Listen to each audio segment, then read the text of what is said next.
നിങ്ങൾ ചിന്തിച്ചു നോക്കൂ, ഇന്ന് യഥാർത്ഥത്തിൽ മനുഷ്യൻ ജീവിതം ആരംഭിക്കുന്നത് തന്നെ ഹറാമിൽ നിന്നാണ്. എവിടുന്നാ സമാധാനം ഉണ്ടാകുക?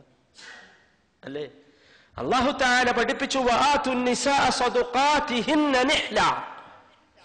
നിങ്ങൾ അവർക്ക് സമ്മാനമായി മഹർ കൊടുക്കണം എന്ന് കൽപ്പിച്ചു. നമ്മളെ ജീവിതം എവിടുന്നാ തുടങ്ങണത്?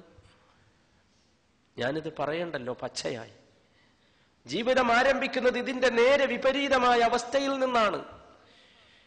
വിവാഹ കർമ്മങ്ങളോടനുബന്ധിച്ചുള്ള ചർച്ചകൾക്ക് വേണ്ടി ഒരുമിച്ച് കൂടിയാൽ ഒന്നാമത്തെ ചർച്ച മഹറിനെ കുറിച്ചല്ല, മറിച്ച് എന്തിനെ കുറിച്ചാ? സ്ത്രീധനത്തെ കുറിച്ചാണ്. എന്താണത്? ഒന്ന് വ്യവഹരിക്കൂ, ഒന്ന് വിശദീകരിക്കൂ, ഒന്ന് നിർവചനം പറഞ്ഞു തരൂ. എന്താണ് സ്ത്രീധനം? നിർബന്ധമായും പുരുഷന്റെ പാർട്ടി സ്ത്രീയുടെ പക്ഷത്തോട് ആവശ്യപ്പെടുന്ന നിർബന്ധമായ ധനം അല്ലേ സ്ത്രീധനം?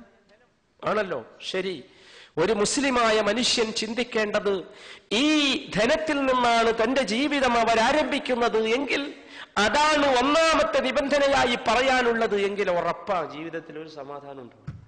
കാരണം തുടങ്ങിയത് തന്നെ എന്തിൽ നിന്നാണ്? റബ്ബിന്റെ കോപത്തിൽ നിന്നാണ്. റബ്ബ് പറയുന്നത് പെണ്ണുങ്ങൾക്ക് നിങ്ങൾ കൊടുക്കണം എന്നാണ്. നമ്മൾ പറയുന്നതോ, നമ്മൾ തുടങ്ങിയതോ ആണുങ്ങൾക്ക് കൊടുക്കണം എന്ന് പറഞ്ഞുകൊണ്ടാണ്. ഇനി സഹോദര ചിന്തിച്ചു നോക്കൂ, ഒരു മുസ്ലിമായ മനുഷ്യന് ധനം അനുവദനീയമാകുന്ന ചില സംഗതികൾ ഖുർആൻ നമുക്ക് പഠിപ്പിച്ചു തന്നിട്ടുണ്ട്. അതിലൊന്നാമത്തേത് ഹദിയയാണ്, സമ്മാനം. എനിക്ക് നിങ്ങൾക്കോ നിങ്ങൾക്ക് എനിക്കോ നമുക്ക് പരസ്പരമോ ഹദിയ കൈമാറാം. ഹദിയ എന്നതിന്റെ അടിസ്ഥാനം എന്താണ്? നബി സല്ലല്ലാഹു അലൈഹി വസല്ലമ പഠിപ്പിച്ചു. എന്താണ് ഹദിയയുടെ അടിസ്ഥാനം? നമ്മൾ അങ്ങോട്ടും ഇങ്ങോട്ടും സ്നേഹിച്ചു നൽകുന്ന സമ്മാനം, അതാണ് എന്ത്? ഹദിയ. സ്നേഹം ഇങ്ങനെ വീർപ്പുമുട്ടി അത് പുറത്തേക്ക് വരുന്നതാണ് എന്ത്? ഹദിയ എന്ന് പറയുന്നത്. ഒന്ന് പറയൂ എന്റെ സഹോദരങ്ങളെ, ഇതിനു വേണ്ടി വ്യാഖ്യാനം നടത്തുന്നവർ, ദുർവ്യാഖ്യാനം എന്ന് ഞാൻ പറയുന്നില്ല, ഇതിനു വേണ്ടി വ്യാഖ്യാനം നടത്തുന്നവർ പറയൂ, ഇത് ഹദിയയാണോ? വിവാഹം ചെയ്യുന്ന പെൺകുട്ടിയുടെ രക്ഷിതാവിന്റെ മനസ്സിൽ ഈ പുരുഷനോട് തോന്നുന്ന സ്നേഹത്തിന്റെ ആധിക്യമാണോ സ്ത്രീധനം? എങ്കിൽ അത് അനുവദനീയമാണ്. ആണോ അല്ലയോ എന്ന് നമ്മൾ ചിന്തിക്കണം. അള്ളാഹുവിന്റെ റസൂൽ സല്ലല്ലാഹു അലൈഹി വസല്ലമ പഠിപ്പിച്ചു ഹദിയയെ കുറിച്ച്, തഹാദു തഹാബു, നിങ്ങൾ പരസ്പരം ഹദിയ കൊടുക്കുക, എന്നിട്ട് പരസ്പരം സ്നേഹിക്കുക.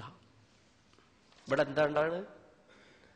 എത്രയെത്ര കണ്ണീരുകളാണ്, എത്രയെത്ര യാചനകളാണ്, എത്ര ആളുകളുടെ ആട്ടും തുപ്പുമാണ് പുരുഷന്മാർ വാങ്ങുന്ന സ്ത്രീധനത്തിന്റെ പിന്നിലുള്ളത് എന്ന് ഞാൻ നിങ്ങളെ ഇനി പറഞ്ഞറിയിക്കേണ്ടതില്ലല്ലോ.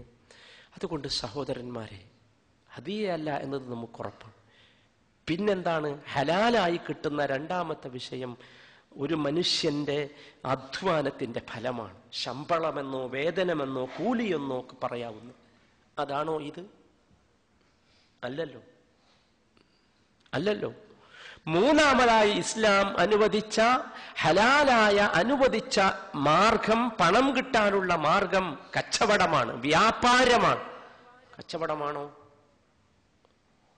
അല്ലല്ലോ. ഇസ്ലാമിന്റെ വീക്ഷണത്തിൽ വിവാഹം എന്ന് പറയുന്നത് എന്തല്ല?